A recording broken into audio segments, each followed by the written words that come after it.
Family and true believers, I'm the advocate. Welcome back to Ready for Conversations.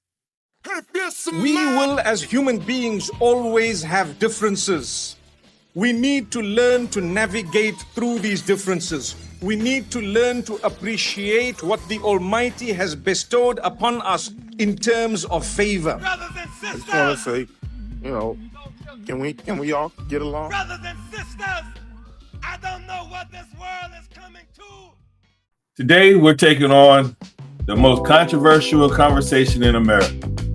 I recently watched a video arguing that white lives are somehow superior to black lives. The curator relied on a number of familiar talking points, stereotypes, and historical claims to make that case.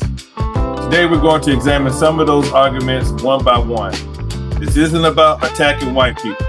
It's not about putting one race above another. It's about challenging ideas with evidence and asking whether the claims actually hold up. If an argument is true, it should stand up to scrutiny. If it's false, it should be challenged. Too often people repeat statistics without context, repeat stereotypes without evidence, or rewrite history to fit their narrative. Today, we're slowing the conversation down. We'll look into the claims, we'll examine the facts, and we'll let the evidence speak for itself. Now, let's get into this video. White lives matter more than black ones, and I'm tired of acting like they don't. And before everybody gets all emotional, all we got to do is take a look at history. Yes, we are all created equal, as in both of our daddies had the bus to get us here, but that's where this whole thing goes like this. Only one of our lives actually matter enough for our daddies to stick around. I want to know, what is the biggest myth that society has about black fathers that we're sick and tired of, that you want to address and be able to let know that it is the biggest myth ever about black fathers? That we ain't there. I'm just gonna say that we deadbeats. Fact of the matter is, studies show that black fathers are the most present in their kids' lives. Really? Yo, talk now. Amongst all demographics. Wow. On top of that, single fathers have a higher graduation rate and lower incarceration rate than single moms and dual family households combined. Okay, white people have enriched the entire world over with our technology. Black inventors who changed the world. 3. Dr. Shirley Jackson.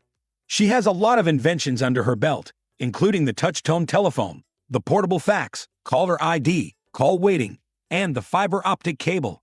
She was the first black woman to earn a PhD in nuclear physics at MIT, and currently, she serves as the 18th president of Rensselaer Polytechnic Institute. 2. Garrett Morgan. In 1923, Garrett Morgan invented the three-light traffic light that we still use today. This was a vast improvement upon the previous two-light system that did not have a yield light. 1. Philip Emeagwali, often referred to as the Bill Gates of Africa. Philip Emeagwali invented the world's first supercomputer. Using 65,000 processors, his computer can do an astounding 3.1 billion calculations per second. Everybody wants to live in proximity to us and not you. You got Vinton County, Ohio, June 30th, 2026, 10 o'clock a.m. Not used to seeing here in America. It really looked third world. Most of our livestock was kept in better conditions than the children. Pure evil. Those were the words used to describe what was happening behind closed doors at a home in Vinton County.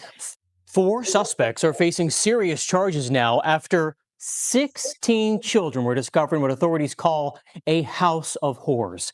Sheriff's deputies searched that home on Tuesday, finding kids covered in feces, urine, and filth, held in a 12 by 12 room for 4 years. Detectives say some of them were so ill they were close to dying. Ariel Gutierrez says store employees tried to help, offering the family clothes and hygiene products. But she says they never saw those items put to use. Investigators have described the conditions inside the home as unforgettable. The Ohio Attorney General saying the smell inside the home is something he can't forget. Gutierrez says that same odor was noticeable every time the family walked into the store. The smell to me, honestly, when I think about them and hear them, the smell will never leave my mind. I will always have that smell in my mind, sad to say, just because it was so potent. Like, they could have left the store 5 minutes ago and the store would still smell. The Vinton County Sheriff says due to the children being isolated and some children being developmentally disabled, it has impacted the investigation. It's one of the investigative challenges we have to face is that they are limited. They can't communicate. That's something that a lot of them said. Well, not to be rude, but when you look at the suspects and then you look at the lifelong residents of that town, you can't really tell a difference. You got the same dark circles around the eyes, the same tons of wrinkles, missing teeth, that vacant stare. Now, in this case, you got this woman, Elizabeth Siders, age 33. She married Gary Siders Jr. when she was just 15 years old. She then dropped out of high school after the 11th grade. According to her attorney, Tommy Stoley, he believes she's the mother of all 16 children, who range in age from 17 months to 18 years old. 16 children since she was 15 years old. I'm just wondering if she was on SSI or getting food stamps and stuff like that. I'm just asking the question. You were commenting 16 children, pregnant since 15. Wondering. That means they've kept this woman in a state of perpetual pregnancy since she was a teenager. And now here she is going into her mid-30s. This woman's been nothing but a baby-making machine. That's all they've used her for. And her lawyer says that they're also looking into whether she could have been a victim herself. Well, with creepy grandpa here, it's even money on that one. You guys have managed to create the stoplight, a super soaker, some peanut butter, and what seems to be a primitive method for sealing the floor of mud huts. All non-essential. Did you know the next time you see a refrigerated truck, you can thank Frederick McKinley for keeping your food fresh? Now imagine a world without blood banks. Charles Richard Drew revolutionized medical storage and transport of blood plasma in the 1940s. Ever wondered who made it possible to drop your mail in those blue street letterboxes? Philip Downing did that in 1891. Trisha Bath restored sight to the blind with her laser cataract surgery invention in 1986, a groundbreaking medical advancement. Remember the fun of playing with the super soaker? Thank former NASA engineer Lonnie Johnson for that iconic toy. Dr. Betty Harris made identifying explosives safer with her spot test, a crucial development in the field of chemistry. Valerie Thomas brought us the illusion transmitter, a technology that creates lifelike images and is used in various fields. Dr. James West electric microphone revolutionized audio technology, making it possible for us to enjoy clear sound in many devices. From a wooden sundial clock to a thriving business, Benjamin Banneker's ingenuity in the 1750s set the stage for modern timekeeping. You guys are still stuck in a state of tribal warfare. We've developed guns, bombs, tanks, drones, and nukes. The best thing you guys have been able to come up with is bows and spears and sticks and stones and rocks and shit. Garrett Morgan, born a slave, made the gas mask, and George Carruthers built an ultraviolet camera used in space. From blood tests to eye surgery tools, cell phone towers. You know that Eugene Birkins, a man whose brilliance was overshadowed by the color of his skin. Eugene Birkins, born in 1877 in New Orleans, possessed a mind teeming with innovation. By 1900, he found himself in Chicago, where he patented his groundbreaking creation, the Birkins automatic machine gun. Despite its remarkable performance, Eugene faced rejection due to prejudice. And if black lives actually mattered, then you guys wouldn't gun yourselves down at rates significantly higher than white. One of the most dangerous places for white people is within a white family. You see this man right here? He's one of the many white men that would be considered a family annihilator. A family annihilator is an individual, usually a white male, that takes the life of multiple members of their family. By the way, everyone in this photo is no longer here. These family annihilators usually have a history of domestic violence or some form of abuse within their family. By the way, everyone in this photo is no longer here. There have been many studies on the profile of these family annihilators. Some of the common characteristics of these family annihilators is that they are overwhelmingly male, little to no criminal history, and white. By the way, everyone in this photo is no longer here. Psychologists say the main motivation for these family annihilators is a high sense of self-righteousness. By the way, everyone in this photo is no longer here. If we're going to talk about black on black crime and violence, then we would be remiss if we did not talk about white on white violence and crime. By the way, everyone in this photo is no longer here. To the Caucasian community out there, the call is coming from inside the house, literally. And instead of focusing so much on blacks and Hispanics and the problems that we have within our families and communities, it would behoove you to police your own community and keep a watchful eye over your own families. By the way, everyone in this photo is no longer here. Everyone in this photo is no longer here. Every last one of them in this photo is no longer here. These are Asian children that were adopted by this white couple, and everyone in this photo no longer here. This photo as well, this entire family, gone. And I could keep going, but I think you get the point. You would want to marry your women instead of ours. It's the fact that I can't come on here and say that I love black men without there being an entire uproar. Like, genuinely, I could come on here and say that I love black women and no one would bat an eye. But the fact that all of a sudden black men are involved, somehow there isn't a genuine reason to love black men. Like, people cannot fathom the fact that I could love a black man for something aside from his body. Can't fathom the fact that I genuinely enjoy being around black men. And you wouldn't throw your entire lives away over a piece of fried chicken at Popeyes. In April of 2023, Eric Aguirre took a woman on a date to a Texas burger joint in Houston. After parking his car in an area near Lamar Street, they were approached by Elliot Nix, posing as a parking attendant, asking for $40. Eric retrieved cash from a nearby store and paid Elliot. However, later, a waiter at the restaurant informed Eric that he had actually been scammed by a fake parking attendant. Eric then retrieved it from his car and shot Elliot. He returned to the restaurant and resumed his date as if nothing had happened. He told his date that everything was fine, and they continued their meal. 2 days later, the woman taken out on the date contacted police after the media released photos of the couple. She had no idea her date had killed a man in the middle of their meal. Eric was subsequently arrested and charged with murder on April 27, 2023. It was also discovered that he had previously been charged with aggravated assault with a deadly weapon back in 2017. Nothing about your actions or history say that Black Lives Matter more. And if they actually did, you wouldn't walk around trying to be everybody other than yourself. Are you African American? I don't understand the question. The NAACP transracial controversy setting social media ablaze.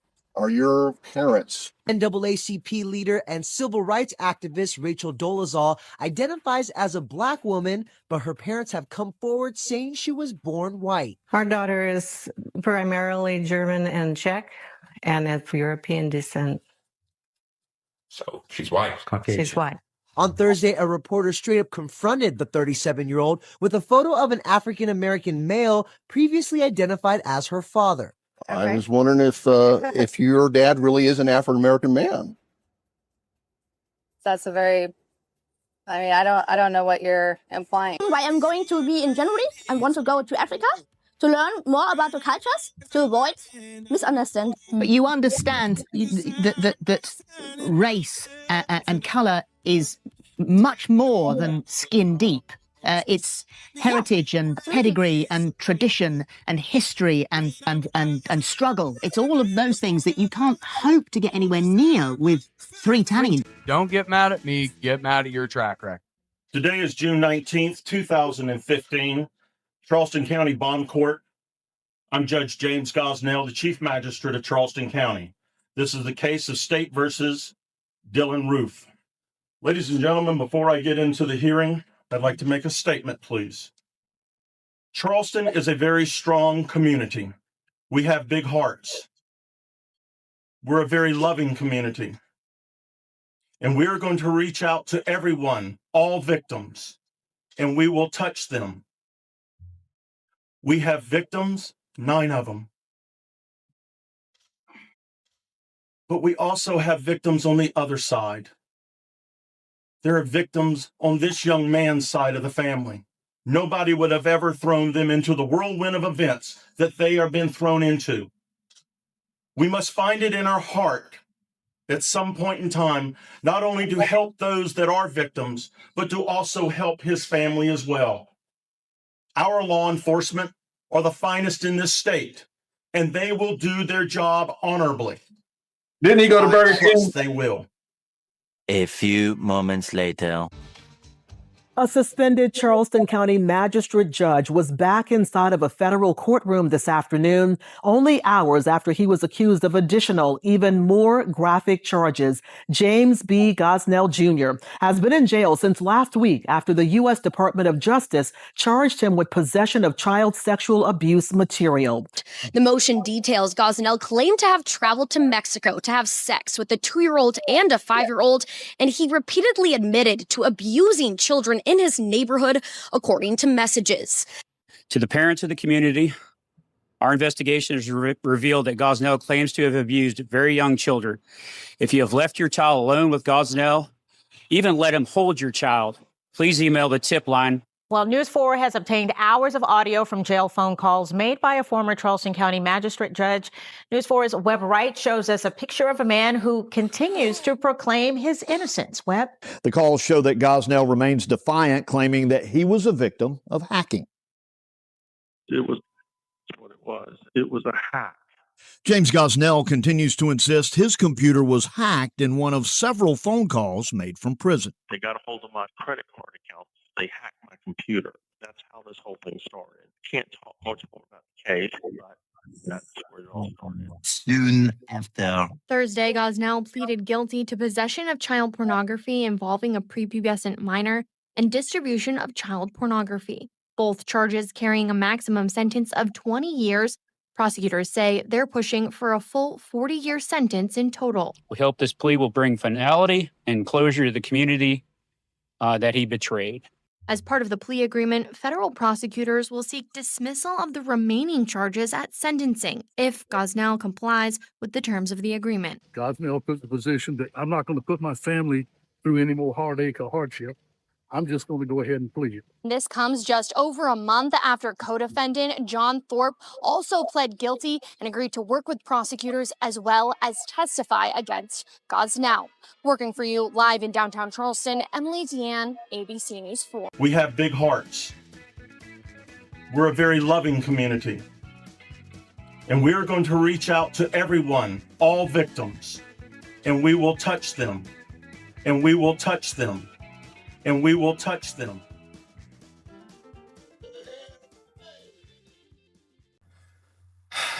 Well, I hope that kind of like dispelled some of that those myths and false information pertaining to FBAs, because let the truth speak for itself. You watched the video, you've seen the facts, you heard the myth versus reality.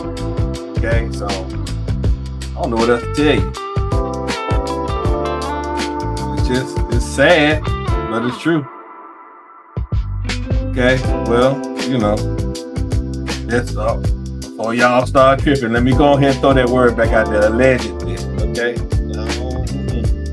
don't want you to be coming at me talking about, he said allegedly, but you just seen some of the facts here of some other situations.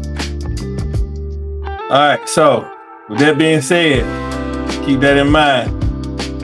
You don't have to agree with me. In fact, I welcome disagreement. But if you're going to disagree, bring facts, not just insults. This channel exists because difficult conversations deserve honest discussion.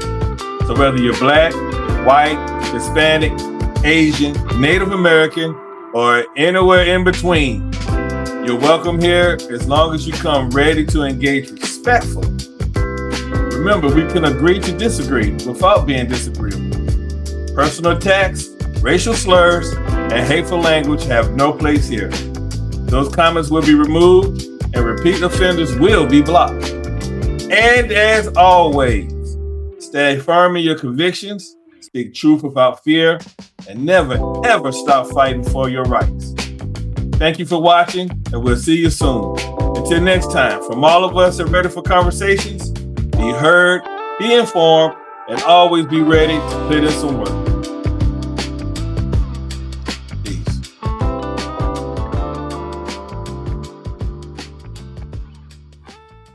By any means necessary. I have a dream. Too black, too strong. One day, this nation will rise up and live out the true meaning of its creed. We hold these truths to be self-evident, that all men are created equal.